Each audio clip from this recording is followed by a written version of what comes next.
कुछ पार्टियों का इकोसिस्टम पूरी शक्ति से देश को मुख्य मुद्दों से भटकाने में लगा हुआ है। India is not in a good place. The BJP has spread kerosene all over the country. देश में ज्ञानवापी विवाद के बाद जो स्थितियां बनी हैं, उसमें हिंदू और मुस्लिम पक्ष की धार्मिक मान्यताओं को बहस के स्तर पर ला खड़ा किया है। वैसे तो दोनों पक्ष कोर्ट में अपना दावा पेश कर रहे हैं, लेकिन उसकी चर्चा देश की गलियों में ही नहीं, विदेशी गलियों में भी होगी, ये तय हो गया है। ज्ञानवापी मुद्दे के बीच राहुल गांधी ने लंदन की कैम्ब्रिज यूनिवर्सिटी में एक सेमिनार में सत्ताधारी पार्टी बीजेपी पर बड़े आरोप लगाए हैं। उनके मुताबिक बीजेपी देश में धार्मिक ध्रुवीकरण की जिम्मेदार है। We are sitting on a powder keg, right? We are sitting on a India that is primed, right? We have massive level of polarization. India is not in a good place. The BJP has spread kerosene all over the country. You need one spark and we'll be in big trouble. अभी कल ही BJP कार्यकारिणी की बैठक में PM Modi के संबोधन को ज्ञानवापी विवाद से पनपे माहौल से जोड़कर देखा जा रहा था। पीएम मोदी ने बीजेपी पदाधिकारियों से इस तरह के मुद्दों से दूर रहने की सलाह दी। हमें कभी कोई शॉर्टकट नहीं लेना है।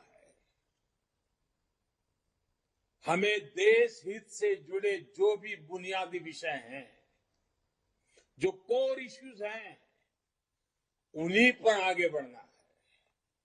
कदम को दाएं बाएं जाने नहीं देना है। जुबान को इधर उधर फिसलने नहीं देना है। लंदन में राहुल गांधी ने केवल धार्मिक ध्रुवीकरण की बात ही नहीं कही, बल्कि लद्दाख और डोकलाम को लेकर भी बीजेपी पर निशाना साधा। राहुल के मुताबिक चीन ने लद्दाख और डोकलाम में यूक्रेन जैसे हालात बना दिए हैं, लेकिन भारत सरकार इस पर एक्शन नहीं ले रही। Chinese troops are sitting inside India today, right? They've just built a huge bridge over the Pangong Lake. Why are they doing that? Right? They are setting up the infrastructure. They're obviously preparing for something. Right? But the government doesn't want to talk about it. Government wants to stifle the conversation. That's bad for India. I mean, they can keep saying that I raised the China issue. Yes, I raised the China issue because I'm worried about it. I'm worried that Chinese troops are sitting inside India and I can see exactly what is happening in Ukraine.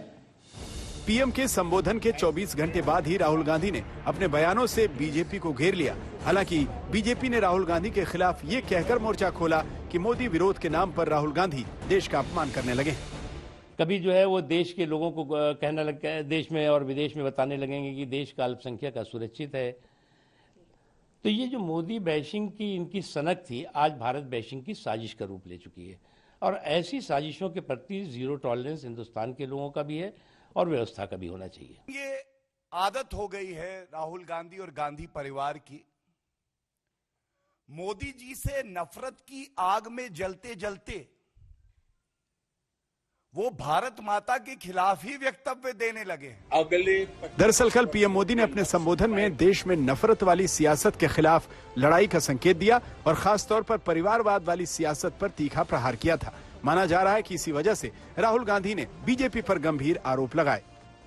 ये राजनीतिक दल अपने स्वार्थ के लिए समाज में जो छोटी मोटी तनाव होते हैं, कुछ कमजोरियां होती हैं, कुछ परसेप्शन होते हैं, उसे ढूंढ ढूंढ करके उसमें जहर डालने का काम करते रहते हैं। ज्ञानवापी को लेकर बीजेपी धार्मिक टिप्पणी करने से बचती नजर आ रही है, तो दूसरी तरफ कांग्रेस इस मुद्दे को बीजेपी की ध्रुवीकरण वाली राजनीति बताकर इसे गर्म रखना चाहती है। आज तक ब्यूरो।